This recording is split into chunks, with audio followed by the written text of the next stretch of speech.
Hi guys. Hi everybody. So this is Hello. our official book presentation for the Latin America Metal in Latin America book presentation. So welcome everybody. Welcome. So let me just give you a run through of what we want to do today. We're actually going to do a bilingual presentation. We're going to do a Zoom presentation because we're still embedded in the COVID pandemic and we can't actually see each other in person. But this is the best that we could do, given the circumstances. So we are going to have a bilingual conversation about the book. That we have here the three editors of the book, and we have Niall Scott, who's the editor of the Metal Music Studies Journal. So we're going to have an initial conversation about the book itself, and then we're going to have authors join us and talk about their respective chapters in Spanish, so that we can have a more linguistically diverse presentation of the book from a Latin American perspective. And you're warned, we can break into Spanish en cualquier momento. So you need to follow us throughout the process. So welcome Daniel, Eliut, and Niall. Saludo. Hello. Hola. ¿Qué tal? There you go. Muy bien, muy bien. People in Puerto Rico who remember Niall's presentation there 5 years ago will remember how people, the standing ovation that he got when he did his initial part of his presentation in Spanish. So he'll fool you. He knows more than he'll let on. It's really cool to see people again as well. To see some people that I haven't seen since that conference, which was incredible. And it's an interesting place to start with that conference, because I guess that's where the ideas and the vision for the possibility of doing a Latin American approach to metal studies came into its own, right? Am I right in thinking that? I think it's true. When we did this is the conference that we did about 5 years ago on heavy metal and community in Puerto Rico, that actually ended up being the book, Heavy Metal Music and the Communal Experience, that Niall and I edited. When we first did that conference at the University of Puerto Rico, we invited a lot of people who were heavily embedded in the field of metal music studies, and people who actually helped develop the field. And at the time, we had Keith Can-Harris, Amber Clifford, Brian Hickam, the list goes on and on. And I think at the time we were doing our research in Puerto Rico. So we were doing metal studies, and we had Puerto Rico Metal Studies as the group that we were, the moniker for the group. And it was evident from the conference that we needed to include Latin American voices into the discussion, because the discussion at the time was still very much guided by people in the global north, particularly people in Europe and the US. Yeah. And it shows. I mean, the list of people we invited to the conference was global north heavy. So yeah, the conference kind of set in motion the idea for the need to look for authors who were doing research on metal music in Latin America, but for whom the language barrier and the economic barrier was so high that their thoughts and their research couldn't actually impact the way that metal music studies as a field was emerging and moving in the global north. So this is why the idea of the book comes into effect when we start, traveling throughout Latin America, particularly for documentary films, and meeting other researchers whose publications were mostly in Spanish or Portuguese, and were in very local journals, academic journals, or fanzines, for example. Yeah. And that's how kind of like the idea of bringing more people into the fold started to emanate, right? In the discussion that we were having. Yeah. I remember talking to you, I think it was one of the bastion on the old Spanish castles outside the city.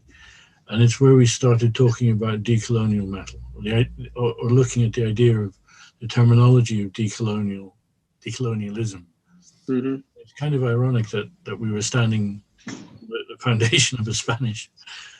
Yeah, it is. But I mean, it just goes to show the power of what at the time seemed to be casual conversations, but they end up opening a whole way of thinking about one particular field. So it's not, I don't think it's a coincidence that you and I were talking about this decolonial perspective towards metal music, while at the same time, the authors that sent in chapters for this particular book were coming at it from a decolonial perspective, highlighting their history, highlighting oppressive practices related to coloniality in their settings. I mean, I think it's one of those moments where people in different parts of the world are thinking about the same thing, but just haven't gotten connected, right? Yeah. I think something about the book as well, it serves as a wake-up call, I guess, in many ways, in relation to not just academia, but in relation to the way the global north still exercises its privileges with regard to accessibility and expression of research.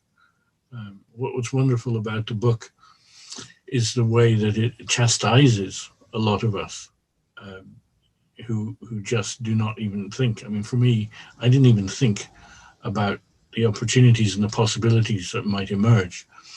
And also the rather embarrassing knowledge that came that when I and Rob Fisher put together the Salzburg conference, where I met you first, Nelson, and where Claudia Azevedo from Brazil was as well.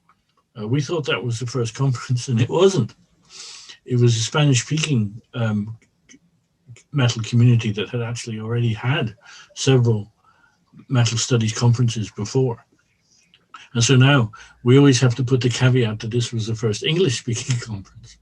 Yeah. To make sure that the Spanish and the Portuguese-speaking world gets the due credit for being much earlier in actually starting metal studies. Yeah, and even for us in Latin America, who are, a lot of people are Spanish speakers, are in connection to other Spanish-speaking academics in Spain. We didn't really know about Fernando Garcia Poblet's conference in Spain. So I think it's a great example of kind of like the more plural vision that the book is trying to inject metal studies with. It's just finding out things that we just simply didn't know because a lot of us were not looking elsewhere. We're not looking, not even looking in our own backyards, which is even more problematic, right? Yeah. I think, and I'll mention this because I think it's an important aspect of the book, and Daniel can tell us more about it. But one of the things about the book is that we asked authors to write in their own language. So we asked them, if you want to write in Spanish, write in Spanish. If you want to write in Portuguese, write in Portuguese. Just write the way that you want to write, right? Mm-hmm. And then from there, we translated those book chapters into English and gave them back to the authors so that they could react to their translated version and make further changes, right? But it's all, I mean, it was a challenging thing to do because it's time consuming, but it felt in a way, and I think Daniel guided us through this in a really spectacular manner. It's a way of enabling a dialogue that is structurally hindered by language difference. And I think that's an important thing to highlight about the book. Yeah, I want to comment and kind of piggyback on that, and I'm glad the whole notion of the forts like El Morro and these places that remind us of colonialism has been brought up, because a lot of the guiding principle of a book like this and of this type of engagement is positionality, right? It's one thing to conduct research through books and, out of sheer, academic interest. But this book really tapped into people that were producing work in the region, that are positioned in the region. And one thing that I think that brings the positionality brings is this whole notion of, engaging with that rubble of colonialism, right? Being face to face with those forts and these reminders of, the colonialism that occurred 500, 400, 300 years ago in the region. And, a lot of that has receded physically and in ideologically and in terms of like traditional forms of empire, but not economically. So it's kind of a very, the colonizer probably went back to his or her nation, but we're left behind with the reminders of that in physical, economic, ideological ways. So I'm glad you brought up that first instance of thinking of engaging with colonialism through metal studies, because that positionality that we were looking for in tapping into the people that were writing predominantly for the book had a lot to do with that. And like Nelson said, like the whole translation concept was also a reflection of that, because we were interested in people writing in the language they felt comfortable in, the way that they were thinking, the way that they were producing ideas. And it was like it was an arduous process, like he said, because we went through 2-3 different iterations of the same essays, sometimes with drastic changes, sometimes trying to get the person who was writing to think in a certain way. Sometimes we got essays that were thinking a lot, like trying to cram a book length idea into a chapter, and that takes away from focus. So we were trying to focus on specifics and guide that process. But once we got to the point where the person felt that they were comfortable expressing what they were trying to express in the root language, at that point, then we would be willing to engage with a translation process. And just very quickly, and we can come back to this, but that translation process itself was, I was promoting the idea of being invasive, right? I'm a person that's very influenced by Spivak and Venuti and that side of, like foreignizing translation. It's like, we don't want to cater to the language that we're going to. We want you to hear the cadence, the ideas, the thoughts that were in the, what would be the origin language, if you want to call it that, and foreignize English in a way that we're forcing the North to think, read, and listen to the voices and the ideas that are coming from the South. So I that was very important to us. Did you find when you were translating material, did you find some things completely untranslated? Where did you come across like certainly culturally embedded things like this Argentinian word? It slips my mind now. That's how bad I am at it. No, but I get what you're saying. And just to be clear, so the translation process was all three of us. And so we at certain points would have the discussion of, how would you translate this, and how would we, retain what is being said. I think one concept that constantly comes up is the notion of aguante from like Argentina. How do we translate that? And sometimes it boils down to, an equivalent word or a word that captures what would be probably the essence. And I'm not sure, I don't like being essentialist and doing that type of word. So sometimes like it's just a matter of defining the word. Sometimes it's a matter of just, spreading out the word into the concept. And sometimes, and I promoted this a lot, sometimes we just left the word intact. Yeah, that's and true. Mostly we would just do a footnote and explain it. And that forced the reader to read aguante. That would force the reader to read, these particular words that we want you to hear the cadence. We want to force you to try to utter it, or seek out how the word itself sounds. And we would put a footnote.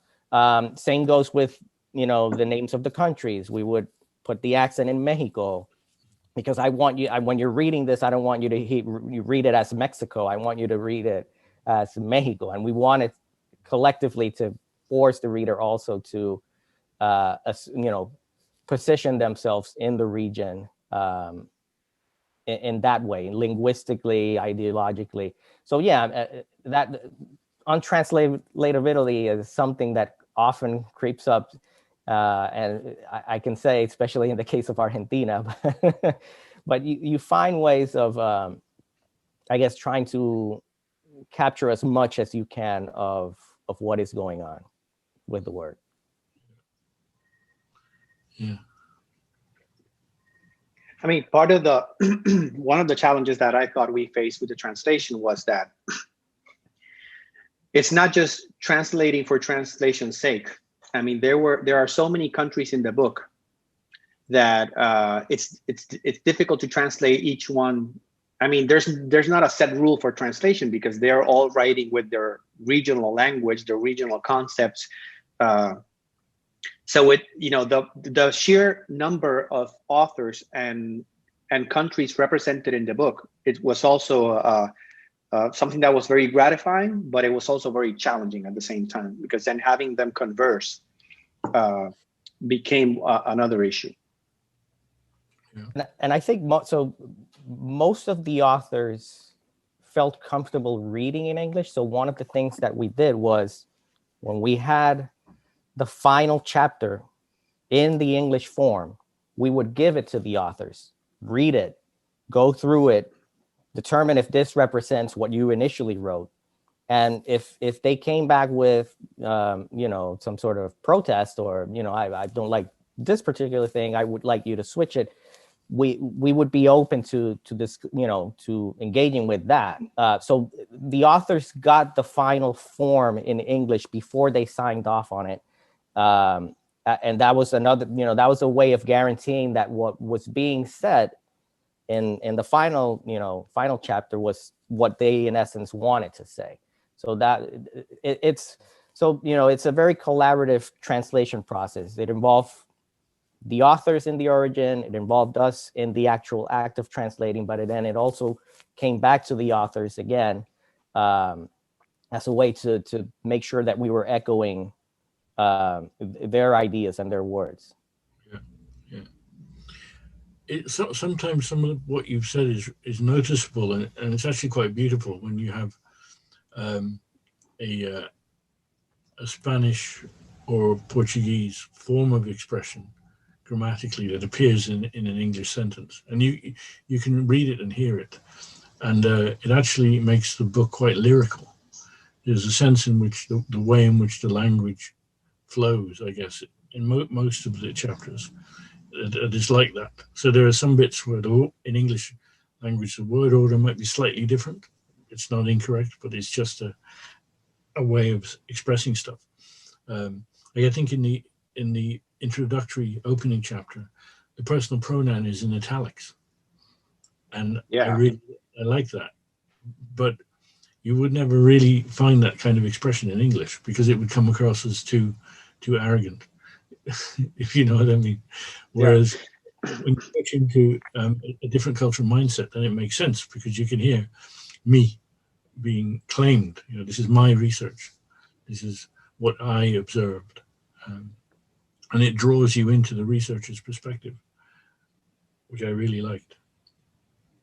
Yeah, we also did that that happens particularly in the intro chapter, because some of the things that we're explaining in that introductory chapter have to do with ethnographic research where maybe not all of us were involved, but all of us then can read through ethnographic notes and kind of think collectively about what it means. Even though, for example, maybe one of us was in a country, then we can all, through those ethnographic notes and video recordings, kind of become familiar with it. And then therefore we go between the plural and the singular in that chapter to highlight, just to be transparent with the reader, right?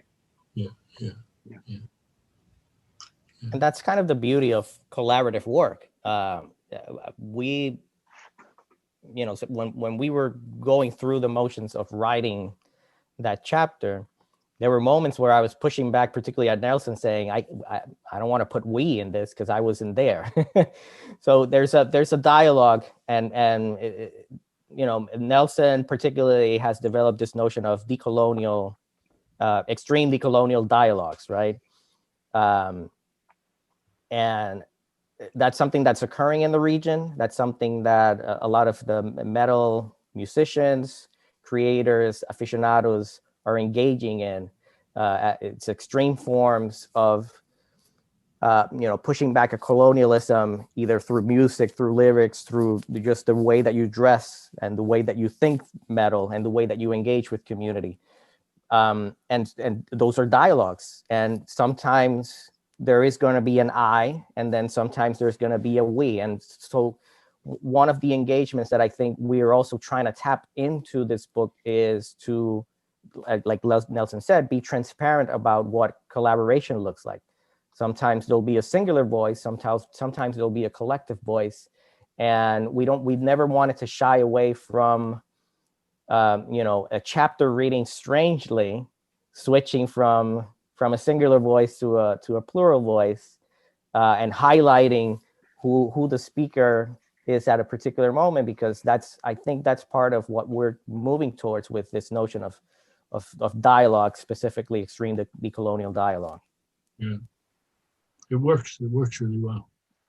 Yeah. And I think it's another example of an extreme decolonial dialogue through a book.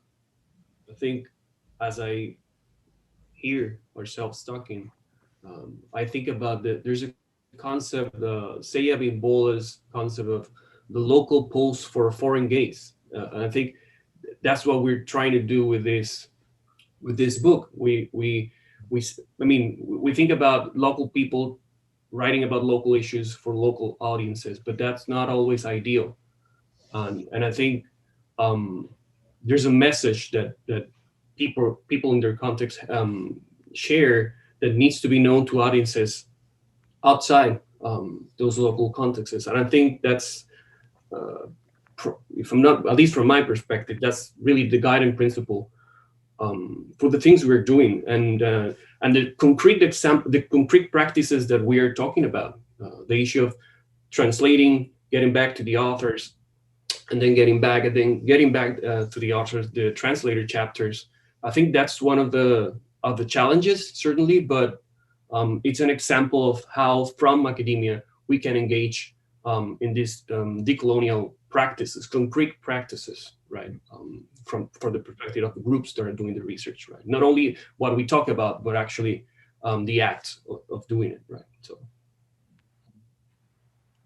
yeah, that's a key notion there, particularly. So again, circling back to, we were working from our respective niches, right? So each country is like, there's this heavy metal tradition going on here, and you brought up the conference in Spain, and we not knowing about it. And so there has to be a balance of, there's niches, there has to be a balance of local and global, and then glocal, like just bringing what is going on in El Salvador and how does that inform something that's happening somewhere else, right?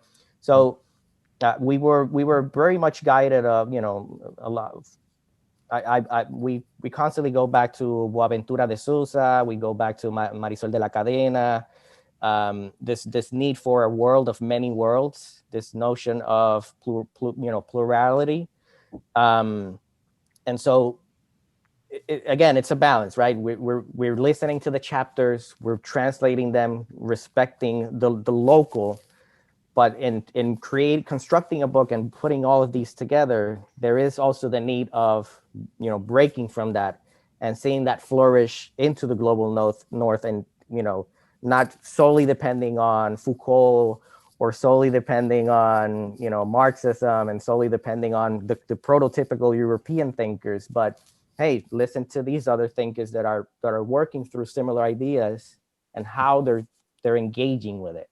So the point would be, take the local, blast it out, and disseminate the seeds so that these ideas and things grow out. And the trajectory of the book itself kind of lends to that, right? We went from very granular perspectives of the global South in these respective countries. And then the last two chapters, eventually, I'll speak for my chapter, which ends the book. We're basically positioning Latin America diaspora in Europe, in the US. So we wanted to see those seeds of thought engaging somewhere else. And I think the trajectory of the book itself also lends to what Eliut is bringing up, which is respect the local, but also engage in that dialogue. Let's listen to the South and see how it can inform the North, as opposed to the North constantly informing the South. Yeah. I mean, now that you mentioned that, Daniel, I'm thinking about the book's first chapter. I mean, when we were putting everything together and we read through it, we thought this book needs something more than just a cursory introduction that explains the chapters, right? It kind of needs a theoretical framework because the book is a position statement to metal music studies in the global North. Even though part of what we argue in that first chapter is that metal music in Latin America needs to be understood from the perspective of transformation, not only the transformation of its sounds, its imagery, its content, and then its decolonial agenda, right? But also the need to transform how metal music studies are done. So the first chapter is an invitation to metal scholarship in the global North to kind of start shying away from very universalistic worldviews on the history of metal music studies. Yeah. And I don't think metal music studies in the global North kind of doesn't do that in an ill-mannered way. I don't think it's on purpose, but the language and economic barriers, when they are not discussed, lend themselves to kind of some sort of ostracism of people who are thinking and doing metal music studies in the global South. And Latin America is probably the example of where there's this whole booming plethora of people doing research whose voices will never be heard in the global North just because of language and economic barriers. So the initial chapter kind of taps of how to understand Latin American metal music, but it also addresses how to understand Latin American scholarship on metal music from a more, seeing ourselves eye to eye, understanding the barriers that keep us apart, and trying to avoid academic imperialism, which I think it's a serious thing. I think just think about the number of publications on metal music studies in the global North that speak in a singular voice. People write without thinking about it, the history of metal. And part of what we argue is that there's no such thing. There are multiple histories of metal going on at the same time, right? People write about the scene, metal scene, and what we argue is there's no such thing. We really do need to understand that from a more plural perspective in order to engage in truly diverse and reflective academic work. So it's going to be interesting to see if and how metal scholarship in the global North reacts to the initial chapter, because I think it's a call to see metal music studies in a different way.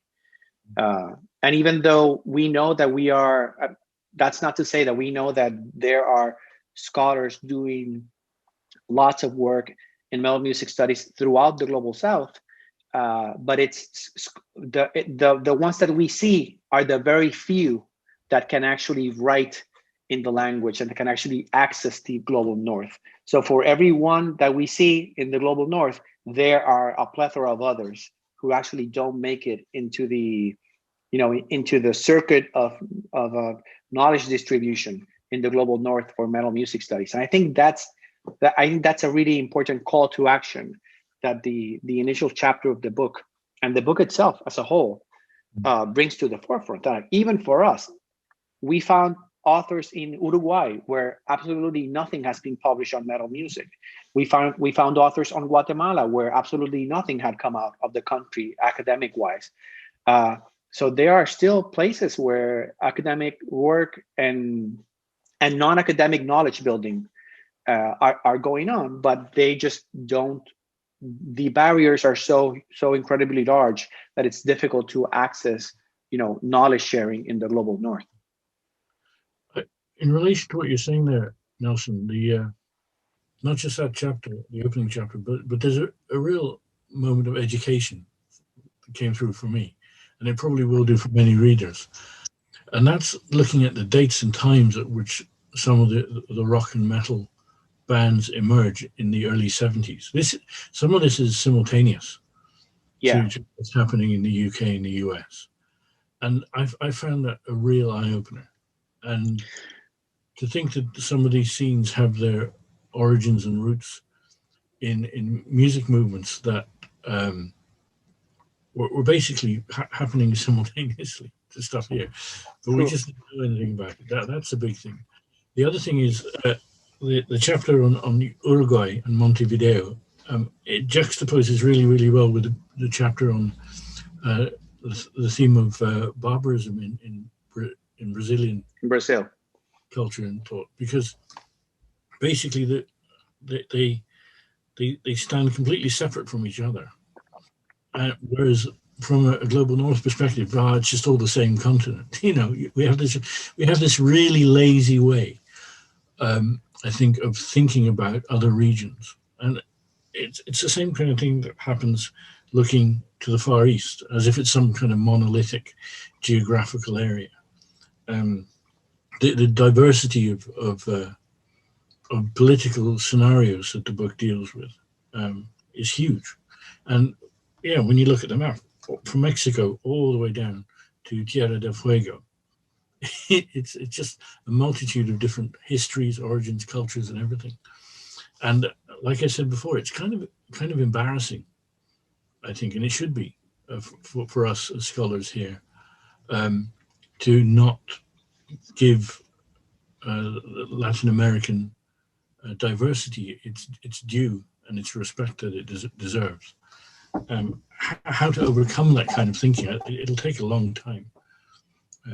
But even the structural differences that are articulated between the conditions under which thrash metal emerges in Chile compared to the conditions under which metal emerges in Argentina, in terms of class, they're completely juxtaposed. They're radically different from each other. And yet they're so close to each other. Yeah. You kind of look at them and think, oh yeah, that's those two big countries down at the tail end, and but they have an entirely different infrastructure, a different political history, both, of course, with dictatorships, but very different kinds of dictatorships. True. Great. But let me just say, Neil, that I think this need for awareness is not only an awareness that needs to be thought of as if the global north needs to become aware of the global south, right? I think that's one part of it. The other part of it is the global south becoming aware of the global south, because sometimes we're working with our one particular country because that's where we're embedded, and we don't see how our research converses with people in other countries throughout Latin America. That's why I collaborate a lot with Edward Banks and his research on Africa, because he's doing research in Africa, we're doing research in Latin America, but they converse, right? So there's something to be said about that need for conversation, global north, global south, and within the global south, which is something that Daniel mentioned. Boaventura de Sousa. Boaventura de Sousa invites us to do that with the ecologies of knowledge approach. And I think it's something that the book tries to foster, right? This conversation between Latin American authors. So I think that's an important kind of caveat to add to that discussion of becoming aware, right? I mean, some of the chapters also draw in Jeremy Wallach and Esther Clinton's work, which is built up around Indonesia. Yeah. And so there is that same translation around the global south happening in the research of the text, which is quite because when I think it's because when Jeremy and Esther published their work on recoloring the metal map, it was actually a nod to people in South America. So also we are part of that map. So we can start looking for ways to become integrated into that metal studies map. The challenge now, which I think, I know every book lends itself to breaking walls, but then others are still up there. And I think Daniel mentioned this, and I think it's a very important thing to kind of address. The challenge now for metal music studies in Latin America, and I would dare say the global South, it's to start thinking of itself theoretically outside of European scholars. I mean, there's part of the Latin America, and we argue this in the introductory chapter, there's part of the Latin American experience that can only really be understood through the eyes of Latin American, academically. It can only really be understood through the eyes of people writing from and about Latin America. So there are shifts still that need to take place, and the anchoring our research in, outside Foucault, Derrida, et cetera, it's also a step that I think metal music studies in the global South and in Latin America still need to kind of partake. And our hope is that the book opens a door to that type of reflection, right? I agree wholeheartedly with that. It also, we have to regain or reclaim certain concepts that have been circulating. And one of the things that we did in this book, in the introduction, right? For example, everyone nowadays knows what magical realism is. And magical realism is applied to everything beyond Latin America, right?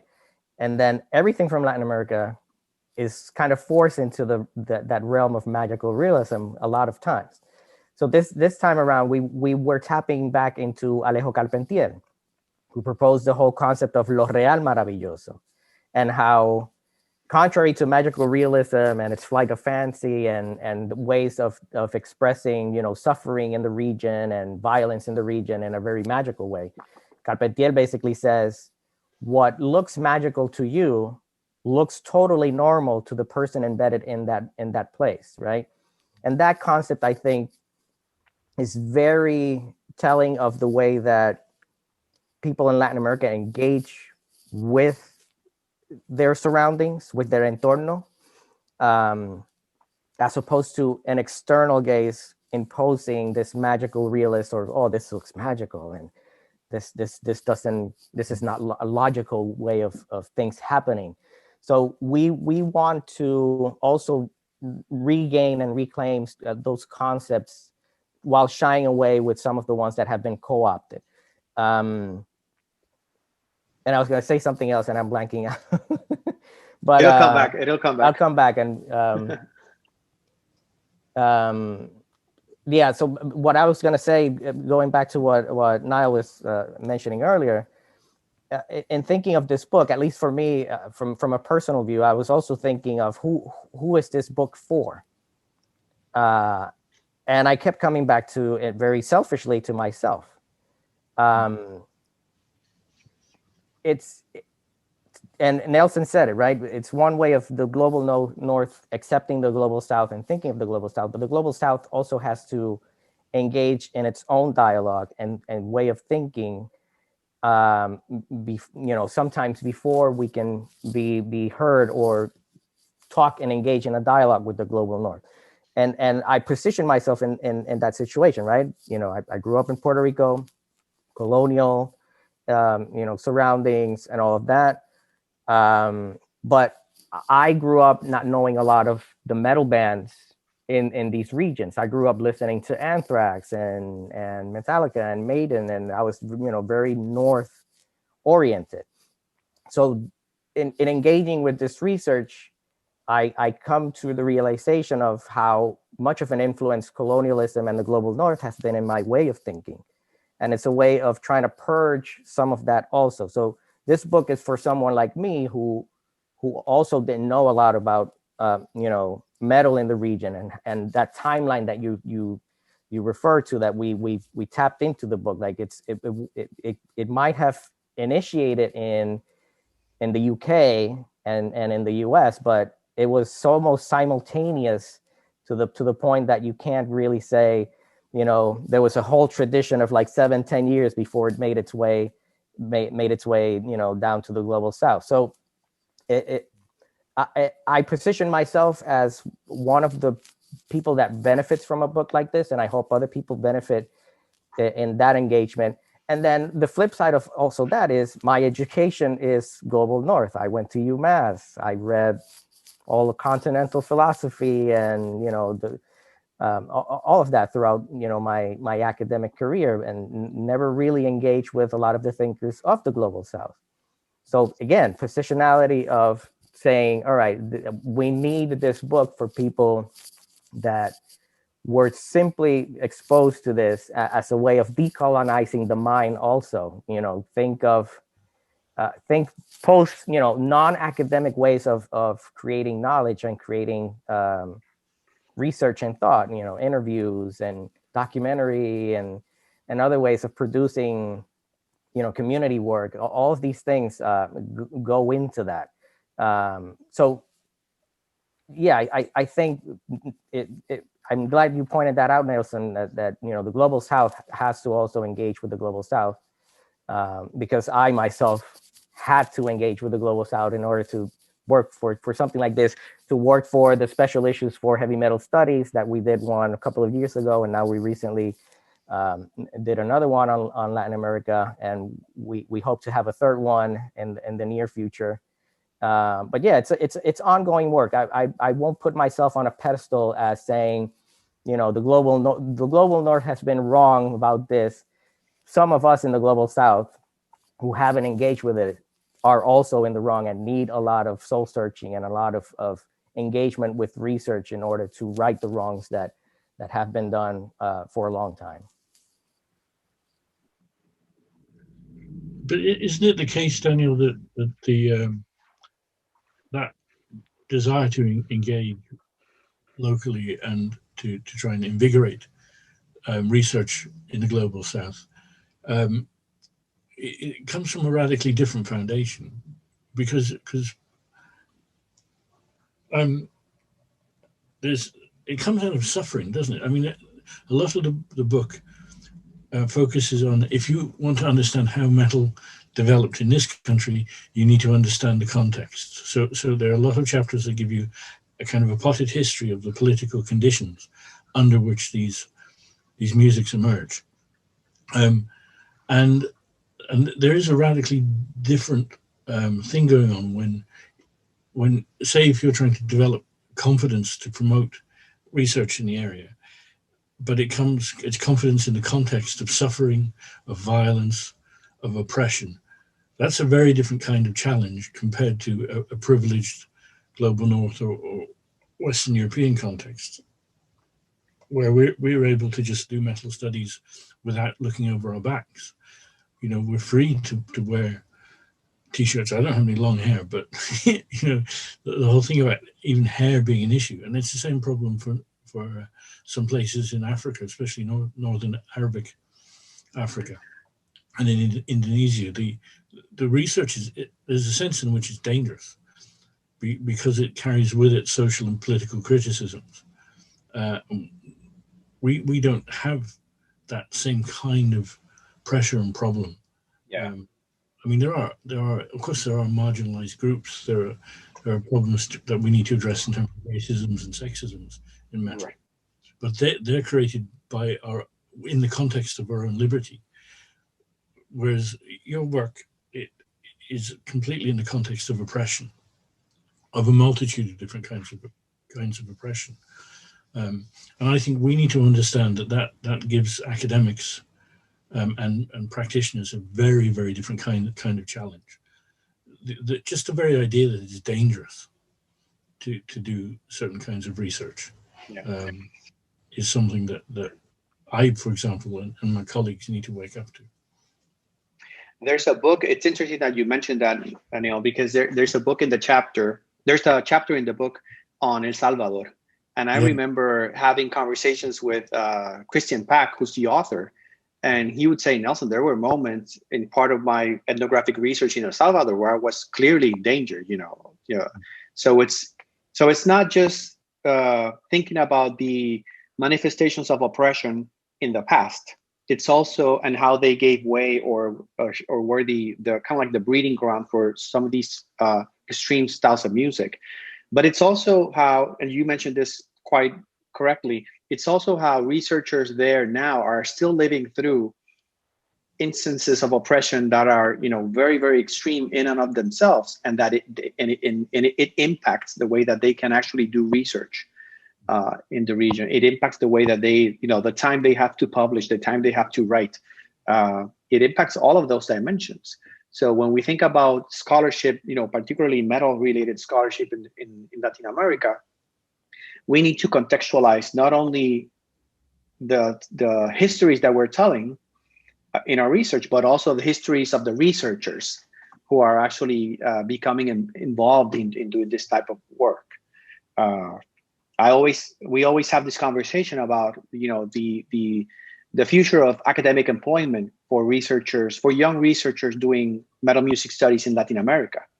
I mean, it's a completely different thing for them in Latin America than it is for people in the global north, where you can present your CV with your metal publications, and that seems legitimate and good. In some places, I'm not saying it's a uniform throughout the global north. There's caveats, of course, but in the global south, it's a whole different monster. It's a different level of difficulty for them. Yeah, I mean, Eliut, it reminds me of some of your work in Puerto Rico as well, where you have a very an Americanized island that's very dependent and is kept under a kind of a U.S. yoke in terms of economics, and but still there are political machinations going on, which even I say even, but even in the context of Puerto Rican research, there is risk, isn't there? Yes, in the case of Puerto Rico, I think it's not only coloniality, but colonialism. It's like an anachronic thing, it's endemic, if you will. And yeah, there are risks. Just what Nelson is talking about in terms of doing this type of work, it's not, depending on the context in which you are, it's not necessarily legitimate research. So maybe I'm not in danger as Christian in his context, but I cannot include this as part of my usual work because I don't know if I'm going to have an employment later on. So it's different types of a danger, but there's certainly risks too. But that type of danger, Eliut, shouldn't be diminished in the discussion, because whenever you have a researcher who feels that their work is not being considered as legitimate in their institution and that might have an impact on their employability, that in itself is a form of academic violence. So there's something to be said about, you know, the many and varied challenges of doing this type of work and of putting a book like this together. Because imagine all the work that goes into a book like this one, you know, multiple chapters, multiple countries, full editing, full translation, and then coming back to your home institution and saying, well, that doesn't count for anything. I mean, it's a challenging thing. And it also taps on what Daniel was saying and you were saying in terms of the South knowing about the South. I would have loved to seen this type of work before, when we were beginning this work, and the challenges that other people like myself experience. So yeah, I agree. Yeah. And there is some change, like in Mexico and Argentina now they have, you know, seminaries devoted entirely to metal studies within official institutions, right? That's something that I would love to see, you know, in a official way happening in other countries, and even in Puerto Rico. You mentioned the conference where you met Nelson at UPR.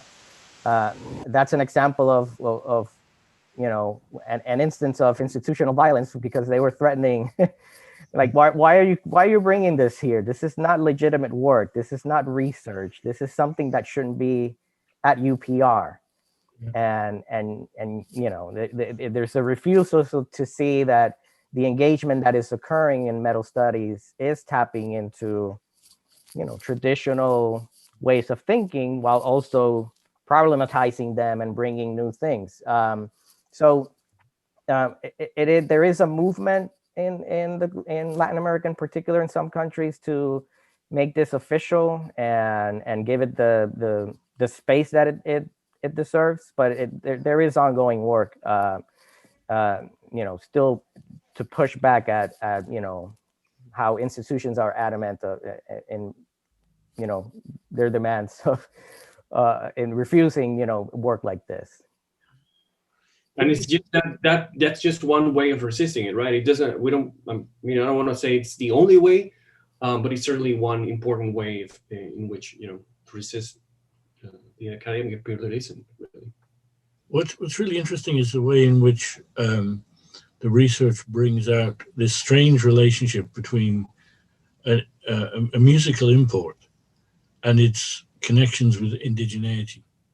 One of the wonderful things that you can see happening is that although there are all of these Spanish and Portuguese forms of folk music that have moved across with colonial dominance into Latin America, you now, with heavy metal, you have this dialogue that's opened up between a contemporary music form, which is actually quite postmodern, linking in with indigenous cultures, trying to reinvigorate indigenous instruments, trying to engage with pre-colonial histories, like reviving folk stories and folk tales and myths, and getting them into heavy metal lyrics. It's a similar thing that's seen in Taiwan with the band Chthonic, using pre-Chinese indigenous ghost stories as part of their content. And I think I wonder if there's a bit of jealousy that, you know, that is about then when it turns out that this kind of, I know, this music, this metal music that just is treated stereotypically as inane and base and kind of simplistic, actually is incredibly sophisticated and is engaging with histories and indigeneity, which is kind of embarrassing for other scholars and other music forms that aren't. Yeah, I think Neil, I think it's because we talk about it in the intro to some point. There is just like there is a decolonial turn in many other academic and non-academic disciplines and ways of thinking. There is a decolonial turn in metal music. It is happening, and it is happening through the Global South. It's gonna be interesting to see how the Global North reacts to those modifications of metal music in the Global South, because it can see them as legitimate forms of expressions, but it can also fetishize them to the extent that they become just a new thing to be covered in a revista. I'm blanking out of the word. I told you my Spanish was gonna kick it back in at some point. in Metal Hammer, for example, or Decibel, or is it gonna turn into a basic consumption thing, or is it gonna be really understood as manifestations from the Global South to highlight identities, histories, issues, plights that have been obscured by the ongoing effects of colonialism in these regions? So I think we're way past the discussion about metal and politics. Metal in the Global South has become political in so many different ways. And the one that you mentioned about indigeneity is just one of them, right? Yeah. So it's going to be an interesting thing to see how that moves forward, and to see how publications like these actually help us think through it. Because when you get many examples from one region, dealing with these topics, oppressions, indigenous identities, it kind of motivates you to think, okay, so how does this look in other parts of the Global South? Yeah. So I think that there's an opening, an ever-growing and opening agenda there for metal music studies. Yeah. The challenge to Global North, though, is to how on earth do you avoid tokenism? Because the market is so much involved in this as well. So yeah, great. You can tap into, there's this little band and they use local instruments, and it sounds cool and funky. Let's bring them over for a tour. Let's give them an award, and for doing that, and then the rest is forgotten. So you end up with a tokenistic attitude, which is great. It's great for capitalist economics because it can just focus on marketing one product, let it make its money, and then forget it. Yeah. So you end up with a tragic history, if you like, of just one or two bands. So Sepultura, everybody knows them. True. But they then become the only token from Brazil. True. El Nino, they become the fusion band that appears with new metal. And it's a real shame. And there is an arrogance within the global North's attitude, which still remains. And it's going to really be hard to get rid of it.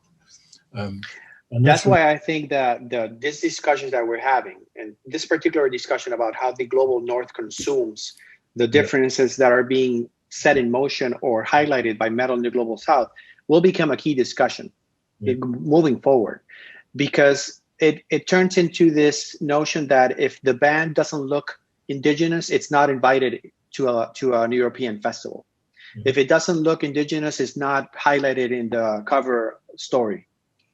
And there are many, many other bands throughout the global South who are engaging in decolonial thought through what they're saying, not through how they're sounding or looking. And the global North misses out completely on that. So it's definitely going to be a challenging time challenging but interesting time to see how the global North, global South dynamics keep changing in light of where the music is going and where the academic publications are going also. Because these are examples of the global South pushing back to kind of gain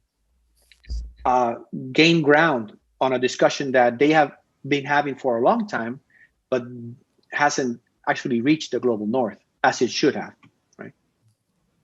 Yeah, and I'm glad you brought up Sepultura, because we have an internal agreement to not work or publish anything that has to do with Sepultura. Not that we don't like them. We love Sepultura and they're pioneers and everything, but it seems like I would venture to say like 70-80% of the things that are published metal in Brazil, it like just gravitates towards Sepultura. So here our author deals with Aranduaraqua.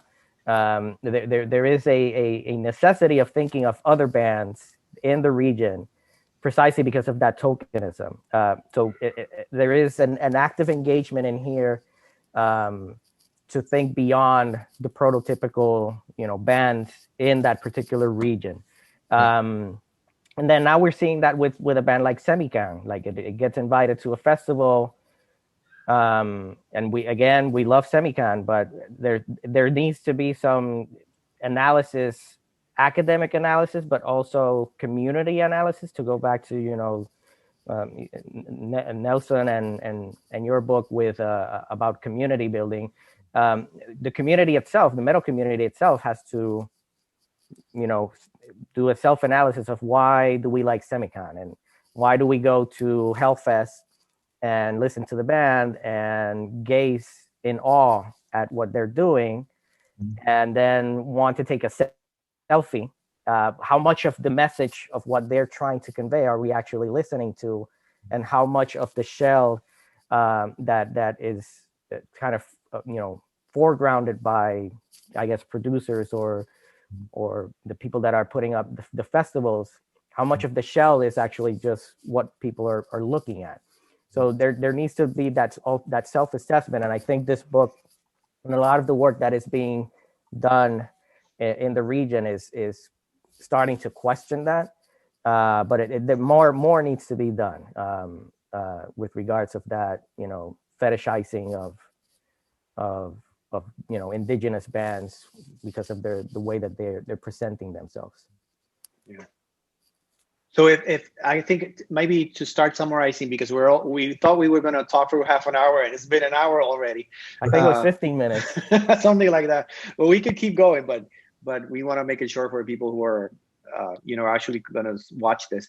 I think the book summarizes the discussion. The book is an effort, or at least our attempt and the attempt of other authors in it, to kind of invite people to think about Latin America in a different way. Invite the global north, metal music studies, to think about Latin America in a different way, but invite also Latin Americans to think about themselves in a different way.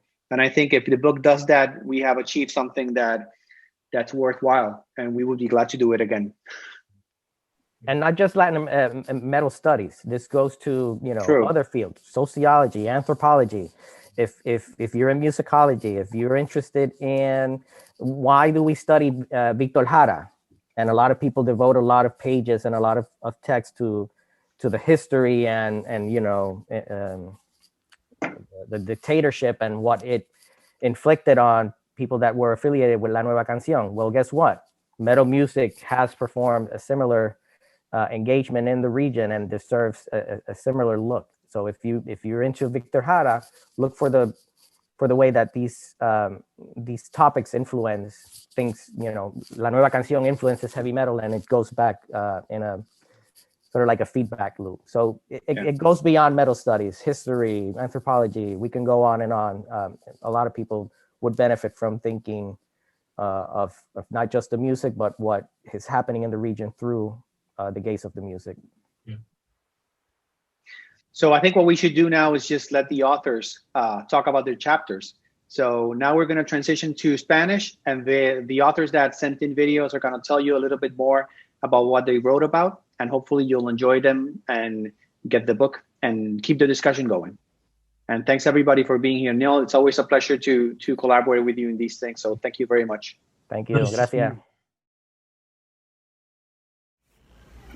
Soy Ximena Molinari de la República Oriental del Uruguay, un pequeño país que se encuentra en América del Sur, que limita con Brasil y con Argentina, y el mundo suele identificarnos con el fútbol, el mate amargo, el carnaval, el canto popular, el tango y las tortas fritas, entre otras costumbres. En el artículo que escribí para el primer libro sobre el heavy metal en América Latina, abordo el antes o los antecedentes del género, las puertas que se abren para que el género cobre forma en Uruguay, el durante y el después, y una reflexión sobre el género en la actualidad. Comienzo desde la década de los 60, me centro principalmente en acontecimientos histórico-políticos importantes y su influencia en el género, como por ejemplo la dictadura militar en los años 70, en los años 80, y su posterior influencia en los años 90. Me detengo en bandas icónicas como Albacas, como Ácido, Cross, Graph Speed y Cuchilla Grande, entre otras, y converso un poco con los lectores acerca de cómo cada una de estas bandas contribuyó a conformar lo que es parte de la identidad uruguaya. Formar parte del primer libro sobre el heavy metal en América Latina para mí fue un gran honor, una oportunidad única, una enorme responsabilidad que tomé con muchísima alegría, porque hay mucho que contar sobre el metal en Uruguay y al mundo. Hay mucho por decir, todavía queda más por conversar, entonces la posibilidad de llevar todo este conocimiento al mundo entero para mí fue una experiencia única y que me llena de muchísima alegría, y espero que el artículo sea de vuestro agrado. Muchas gracias. Hi, my name is Guilherme Klausner, and I conduct research on the connection between some heavy metal subgenres, heroic aristocratic literature, and reactionary thinking. This connection appears throughout a series of images that include the diversity of art forms and theoretical thinking in a tradition that is suited to bourgeois society, but also criticizes it. Heavy metal works here as a generator of spaces for discussion and social interaction, as a summarizer of thoughts and as a source of readings. Some subgenres of heavy metal explore a folkish worldview, romanticizing the experience of traditional populations, including their political experience, which acquires a nostalgic and many times authoritarian character. In Brazil, however, the subgenres take as a rule other political paths.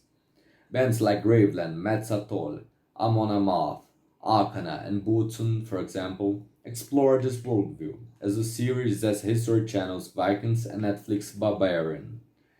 Here, the will of the author means less than the imaginative possibilities created by the use of the folkish worldview. I have selected the Brazilian bands Arandu Aracua, Armada, and Miastenia because they also use this worldview, but they aesthetically and politically express rejection toward the easy association between nationalism and extreme right-wing ideologies. As I noticed in my dissertation, in Brazil too, the images used by the metal bands flow between mediums, and we are currently living a folk revival, not only in heavy metal, but also in the audiovisual art, with video games as Arani by Diorama, Dandara by Longhat House, and Arida by Aoka Game Lab, and the Netflix series Invisible City by Oscar nominee Carlos Saldanha.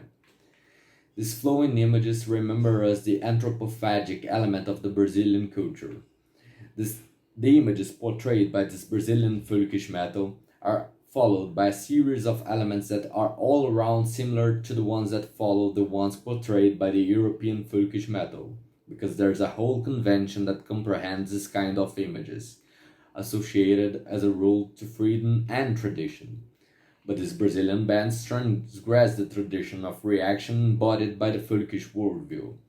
Although keeping the folkish character, they move away from fascism.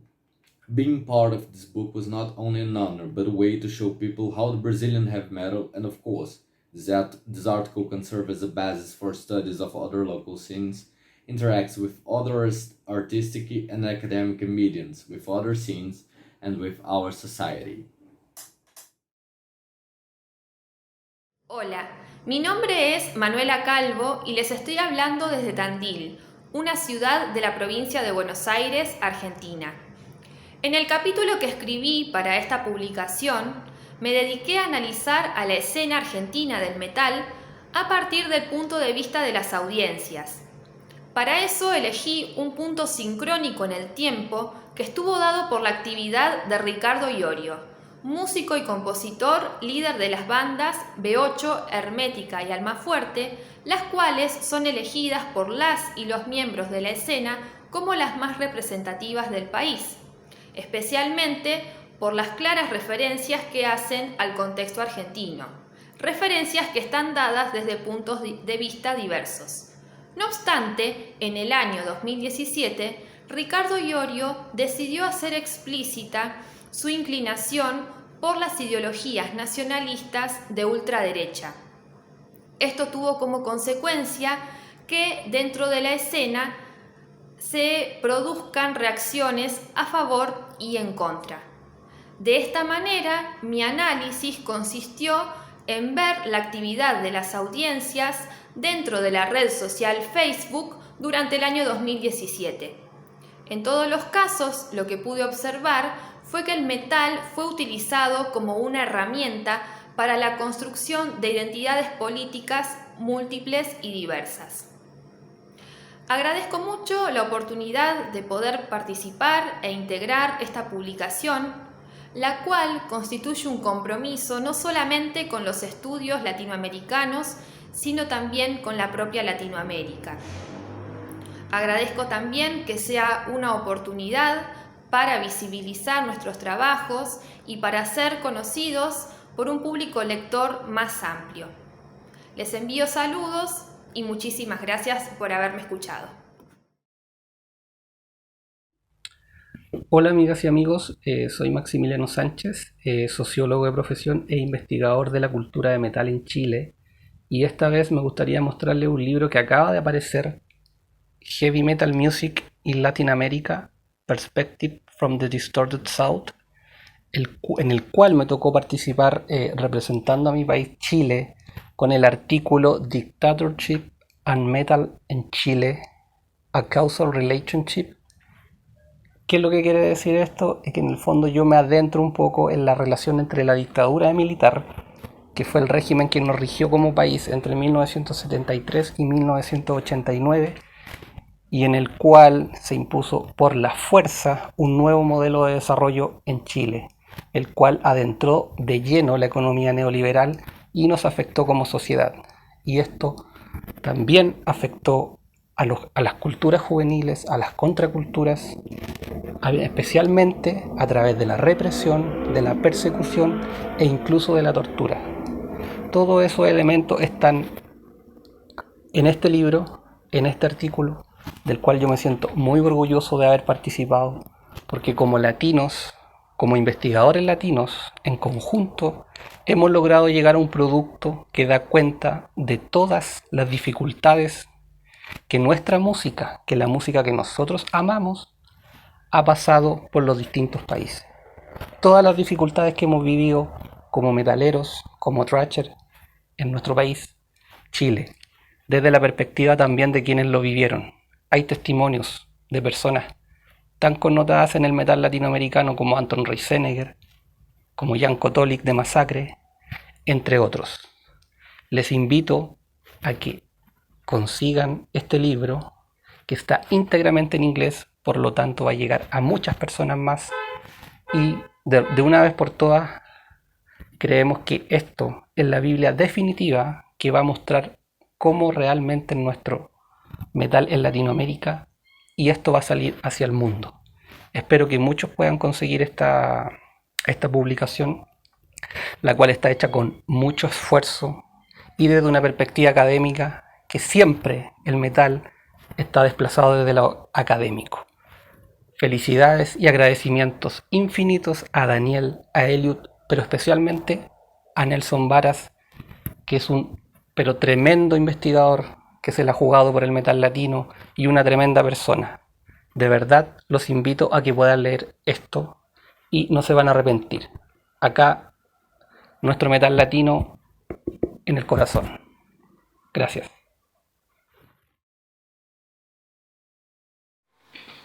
En el libro abordo la escena cubana del metal, específicamente la escena habanera, y me enfoco en el periodo del 2007 al 2017, un periodo de cambios políticos y sociales, económicos también en la isla, pero sobre todo es el tiempo en el que el movimiento rockero y metalero va a contar con una agencia cubana de rock, una agencia inspirada desde la escena, pero que va a operar como parte del entramado institucional de Cuba, y por tanto van a sucederse conflictos y tensiones que van a marcar también este periodo. Precisamente el artículo se pregunta por el desarrollo del metal en La Habana en tiempos de agencia cubana de rock, y va a dar cuenta a través de hechos que se imbrican también con cuestiones teóricas de esos conflictos, de esas problemáticas contextuales y de formas expresivas, creativas de las bandas activas en ese momento, así como de las transformaciones escénicas. Sobre todo va a dejar ver que la independencia y la autonomía ha sido un signo de la escena del metal en Cuba, y que los vínculos entre los devotos del género en la isla, así como las personas que apoyan esta escena, han sido unos rasgos de vitalidad de la escena. Es un artículo que hago con la colaboración de muchas personas e integrantes de bandas activas de la época, personas también que me acompañaron en la escena. Estoy hablando de integrantes de bandas como Head Green, Krampus, Combat Noise, Nemesis, entre otras. Aquellos que también me entregaron sus fotografías, fanzines de tiempos anteriores, y que se sirvieron también para hacer comparaciones e indagar un poco más sobre esta etapa.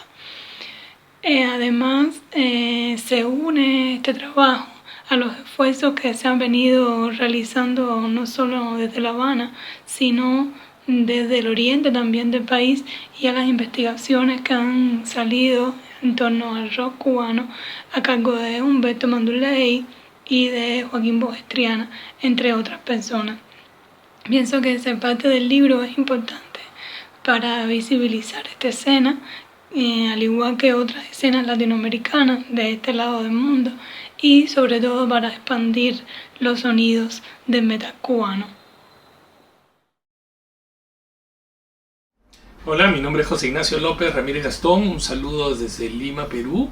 Lo primero que quiero decirles es que estoy muy contento de haber participado en la producción de este primer libro sobre el heavy metal en Latinoamericana de habla inglesa. Es un momento muy importante para nosotros y la posibilidad de conversar con otros entornos que normalmente han percibido el metal como algo relacionado exclusivamente con el primer mundo o con el mundo que inicialmente lo vio nacer.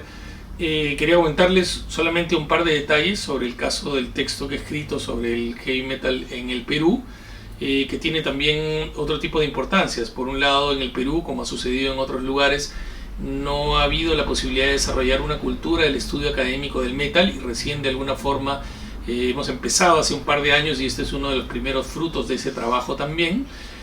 Por otro lado, tampoco el metal ha logrado tener presencia dentro del ambiente de la música nacional o ser identificado como parte de la música peruana, digamos, de alguna manera. Y por otro lado, una serie de conflictos y problemas históricos que algunos ya deben ser de conocimiento mundial han impedido que el metal también haya tenido una presencia validadora dentro del ambiente tanto latinoamericano como dentro del ambiente mundial.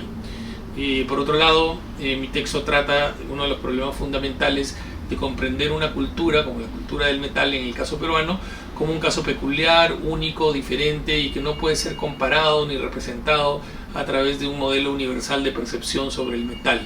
La situación del Perú en los años 80 con el nacimiento del metal era terrible. Pasábamos por un momento de guerra interna, de violencia, de problemas económicos y una serie de otros conflictos que han de alguna manera determinado las características identitarias que hicieron que el metal inicial peruano de alguna manera se alejara del entorno, rechazara todo lo que estaba a su alrededor, rechazara el modelo político, rechazara los modelos sociales, los modelos ético-morales históricos de la nación, y de alguna manera se excluyera del ambiente y generara una pequeña burbuja independiente que de alguna manera significaba un escudo contra una serie de bombardeos sociales y una depresión colectiva muy fuerte dentro del país. De alguna manera este texto trata de evidenciar estas características diferentes del metal, y espero que sea de utilidad para que tengamos justamente lo que me parece que el libro logra, que es tener una visión variada, múltiple, mucho más orgánica del desarrollo del metal, evitando esos mecanismos de unificación que normalmente desvirtúan las características únicas de cada una de las comunidades del metal. Felicitaciones a todos los que han participado, muchas gracias por la oportunidad de permitir que el Perú también tenga una opinión dentro de este entorno y presente a sus comunidades metaleras. Mucha suerte.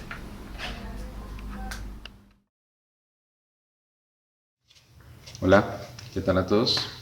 Antes de comenzar, quiero extenderles un cálido saludo desde la ciudad de Cúcuta, ubicada en la frontera colombo-venezolana.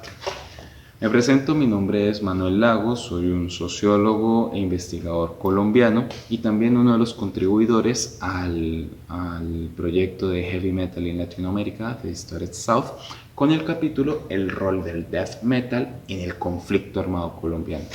Un estudio de caso sobre la producción artística de la banda Masacre. Ahora, para comenzar, contextualmente, ¿qué aborda este capítulo? Pues este capítulo se ubica en la ciudad de Medellín, la cual se ubica en el noroccidente colombiano, capital departamental del departamento de Antioquia, y se delimita temporalmente entre la década de los 80s y la década de los 90s, década en la cual afloran los carteles del narcotráfico y también el nombre de Pablo Escobar pues aparece en titulares nacionales y también internacionales. Mismo momento en el cual nace la banda Masacre. Ahora, un breve resumen de mi capítulo. Este capítulo el lector podrá encontrar un objetivo general, el cual desea exponer cómo la producción artística de esta banda Masacre contribuye no solo a la memoria colectiva, sino también a la memoria histórica del conflicto armado. Esto significa que cualquier persona que desea hacer una parada en el capítulo de la música del conflicto armado tendrá que mirar a Masacre. Y el capítulo se construye en tres secciones. La primera sección donde se expone un brevísimo contexto del conflicto armado y cómo este surge, o bueno, más que surgir, cómo este se construye, se escalona y termina afectando a la ciudad de Medellín. Un segundo capítulo donde se describe la producción artística de Masacre, sus letras aleatorias, sus portadas, y también se realiza un conteo de palabras de algunos álbumes seleccionados que fueron producidos en esta delimitación cronológica para saber qué es lo que pretendían transmitir. Y tercero, una exposición de la interrelación que existe entre los conceptos de memoria individual, memoria colectiva y memoria histórica, y cómo la banda Masacre se ubica en cada uno de estos conceptos. Finalmente, ¿qué significa ser parte del primer libro editado sobre América Latina y Heavy Metal? Pues bueno, yo lo veo como una oportunidad para hacer frente a esta idea de que la música está íntimamente relacionada con el consumo y el entretenimiento.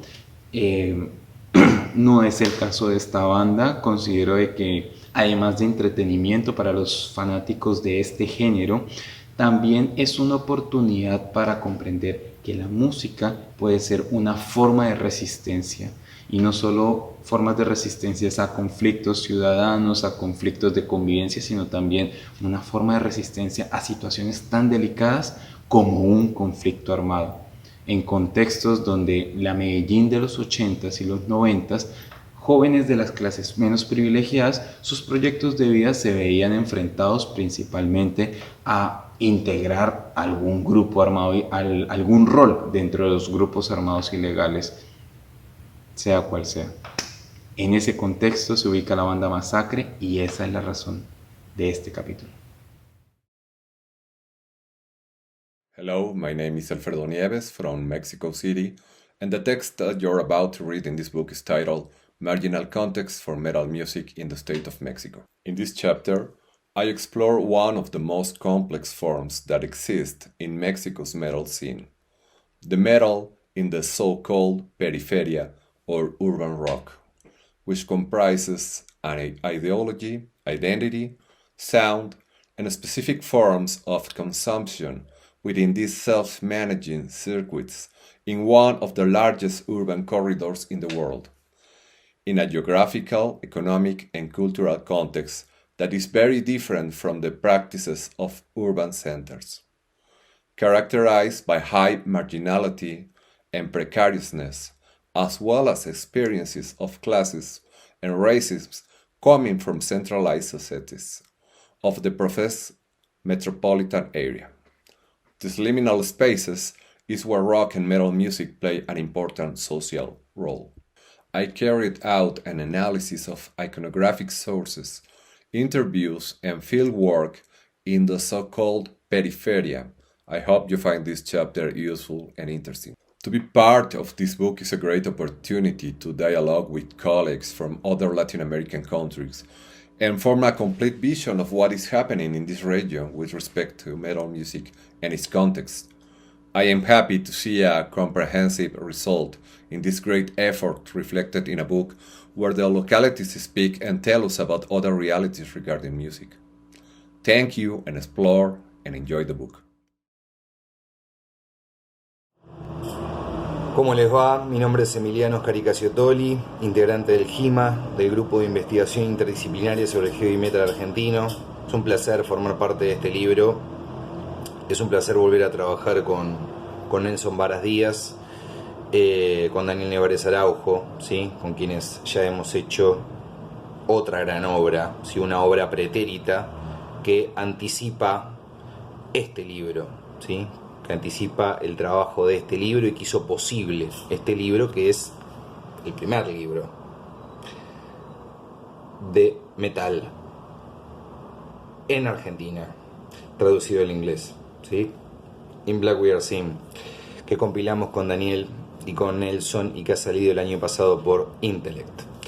Para mí es un gusto enorme formar parte de esta compilación, este trabajo de compilación, porque de alguna manera lo que he tratado de hacer allí, en nombre de mis compañeros del grupo de investigación, es sincréticamente trabajar con las tres grandes obras del GIMA, Se nos ve de negro vestidos, Parricidas y un adelanto de lo que va a venir ahora, ¿sí? Este año, en mayo de este año, que es Impenitentes, que es la tercera obra de nuestro grupo, el tercer trabajo ensayístico, sobre el cual estamos muy contentos, ¿sí? de poner nuevamente sobre la luz, ¿sí? Sobre la luz de tanta oscuridad en la que vivimos, no solamente en la Argentina, sino en Latinoamérica, respecto del devenir de nuestro movimiento metalero, para recuperar sus raíces, para corregir su rumbo, que de alguna manera fue mi intento con este artículo, que tiene una frase muy interesante de una canción de Hermética: tomar revancha, América. Y me parece que esa revancha tiene que ver con recuperar nuestra historia combativa, nuestra historia de lucha, nuestra historia ligada a los sujetos sociales más dinámicos, ¿sí? La clase obrera que ha hecho carne el metal en estas tierras. Muchas gracias, compañeros y compañeras. Lean este libro, critíquenlo duramente. Solo en la crítica y solo en la intervención política de un libro, ese libro toma relevancia y gravita en su presente. Abrazo grande desde Argentina.